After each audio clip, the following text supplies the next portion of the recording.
에서 주로 하고 있습니다. 그 사채 이자율이 뭐 10,000%가 넘고 그것도 주로는 젊은 청년들이 많이 당하잖아요. 예. 사회 초년생들이 많이 당하는데. 예, 그렇습니다. 그 신병 처리는 어떻게 하고 있어요? 그죠? 악질적 이러면 좀 엄하게 되는 거 아니에요? 악질적으로 뭐 사안에 따라서 저희가 이제 판단을 하는데 뭐 채권 추심하고 이럴 때 이제 폭력을 수반한다든지 이런 경우는 그 구속 수사를 적극. 근데 그냥 단순히 너무 과하게 이자 높게 빌려줬다 이거 가지고는 그렇게 신병 처리를 엄하게는 안 하는 모양이군요. 예, 그런 부분들은 좀. 그러니까 이게 참 우리 사회에 아직도 그런 어두운 면이 많이 남아 있는 거죠. 근데 결국은 이 제도 금융에서 이걸 충분히 커버 못해서 생기는 일이라고요. 50만 원 빌리는데 50만 원 빌리면서 선이자 20만 원 띄고 30만 원 주고 뭐 한 며칠 2, 3주 지났더니 뭐 100만 원 돼 있고 막 그러잖아요. 다시 또 100만 원 빌려주는 걸로 바꾸면서 또 선이자 한 30만 원 띄고 뭐 띄고 해가지고 한 30만 원 주고는 100만 원만 주고 이 짓 해가지고 지금 올라가는 거 아닙니까? 근데 그 30만 원, 50만 원 뭐 그게 있는 사람 입장에서 보면은 적은 돈이겠지만 없는 사람은 그거 없으면 죽을 지경이라서 그렇게라도 하는 거잖아요. 근데 그 부분을 어떻게든지 좀 커버를 해줘야 되는데. 네네. 그래서 지금 일단 정책 서민금융에서 서금원 통해서 하는 게 있고, 그다음 민간도 제가 말씀드린 중금리 대출, 세망홀시에서 민간 시장에서 스스로 소화할 수 있는 거 하고, 그다음에 대통령 말씀 주신 그 청년들 대상으로 하는 청년 미래이음 대출했더니 그게 지금 하루에 1,700건이 지금 신청이 될 정도로 굉장히 지금 활성화돼 있어서 소액을 저리로 무담보로. 네, 무담보입니다. 신용 없이 미래 상환 능력만, 미래 상환 의지만 보고 저희들이 하는 청년 미래이음 대출을. 그래서 제가 전에도 한번 말씀드렸는데 이게 우리는 이제 지원 그냥 무료로 주는 거 아니면 빌려주는 거. 빌려주는 건 반드시 받는다. 그냥 주는 거. 반드시 받는 빌려주는 거. 이 두 가지만 보통 생각을 하잖아요. 그런데 중간쯤에 예를 들면 한 50%는 못 받을 경우 결선 처분한다. 50%만 받아도 된다. 라고 하는 영역의 정책도 만들면 효율적이지 않나요? 맞습니다. 그래서 저희들이 하는 게 청년 미래이음 대출 같은 경우는 미소금융을 통해서 전통적으로 그냥. 근데 그런 거를 하면 어디 일부 언론에서 뭐 50%를 떼어 먹혔느니 이렇게 비난을 하니까 웬만하면 그런 정책을 안 하려고 하는 거죠. 근데 이제 미소금융은 어떻게 보면 굉장히 사례 상담이라든지 이걸 통해서 굉장히 깊게 들어가기 때문에 오히려 그런 측면에서는 손실률이 더 떨어질 수도 있습니다. 아니, 저는 제 말을 드리는 건 손실률 떨어지는 거 자랑하지 말자 그 말이에요. 악착같이 받자 이게 아니고 결국은 재정이라고 하는 게 우리가 연간 국가 예산으로 한 700~800조 원을 쓰는 거잖아요. 700~800조 원을 매년 쓰잖아요. 앞으로 계속 늘어나겠죠. 그중에 예를 들면 사람들한테 빌려주는 거에 대해서 예를 들면 2차 보전을 하거나 뭐 보증을 해주거나 이렇게 하는 지출도 있고 그냥 이렇게 지출로 해서 지원해 주는 것도 있는데 그것도 어쨌든 수백조 아닙니까?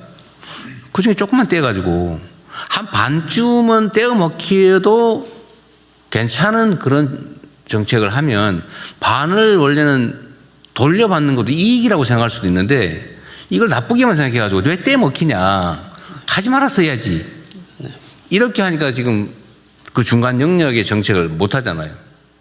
그 비난이 두려워서. 저는 이게 포퓰리즘이라고 생각하거든요. 비난을 받더라도 그 재정을 효율적으로 쓰는 길이잖아요. 그냥 무료로 주는 것보다는 무료로 주지 말고 받을 수 있는 데는 되돌려 받자. 이거 안 되는 건 그냥 지급하는 걸로 하고. 이 영역도 우리가 발굴을 해놔야 되지 않냐. 그래야 이 불법 사채 업자한테 걸려가지고 실제로는 100만 원밖에 못 썼는데 빚은 500만 원 돼 있고 이런 걸 막을 수가 있잖아요. 맞는 말씀입니다. 그러니까 불법 사금융 예방 대출이라고 지금 저희들이 아무것도 안 보고 100만 원 빌려주는 거 있거든요. 네. 근데 그런 부분에 대해서 아무래도 손실률이 높게 나타나죠. 근데 그걸 보고 어떤 분들은 손실률이 너무 높다고 그러는데 말씀하신 대로 거기서 저희들이 구해낸 그 70% 이분들 같은 경우 만약에 그런 제도가 없었으면 다 불법 사금융 가서 범죄화되고 더 악화되기 때문에 그 잃어버린 30이 중요한 게 아니라 저희들이 막아낸 그 70, 그 30을 통해서 그렇죠. 100명을 저희들이 막아냈다. 그렇게. 그래가지고 신용불량 돼버리거나 이래가지고 내들 직장도 못 구하고 이러면 이제 기초생활 수급 지원을 하든지 뭐 실업수당을 줘야되든지 정부 재정이 훨씬 더 많이 들어간단 말이에요.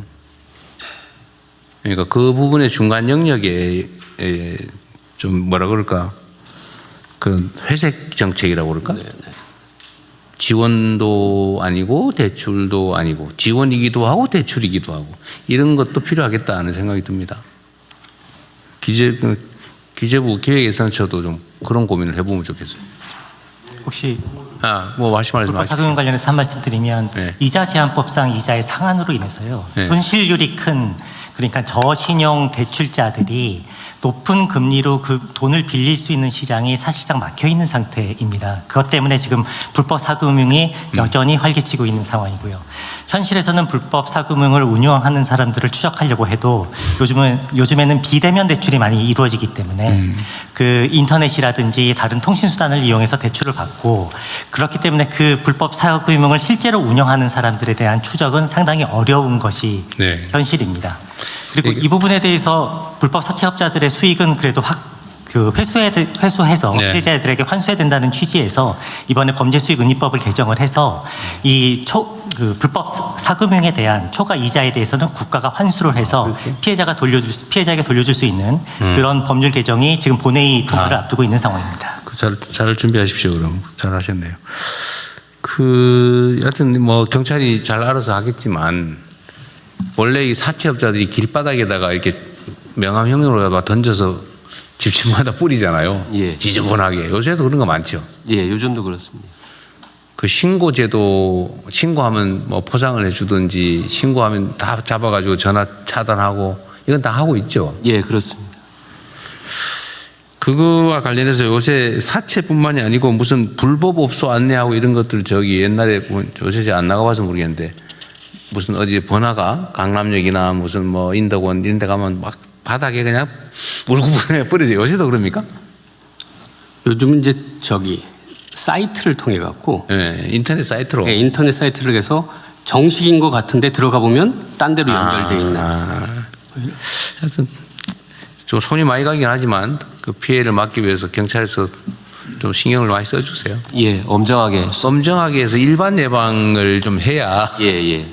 그 사람 잡는 거 진짜 쉽지 않잖아요. 예. 잡아보면 또 뭐 큰 사건도 아니고 그러긴 한데 피해자는 엄청나게 많을 수 있기 때문에 예, 그렇습니다. 홍보도 잘 하시고요.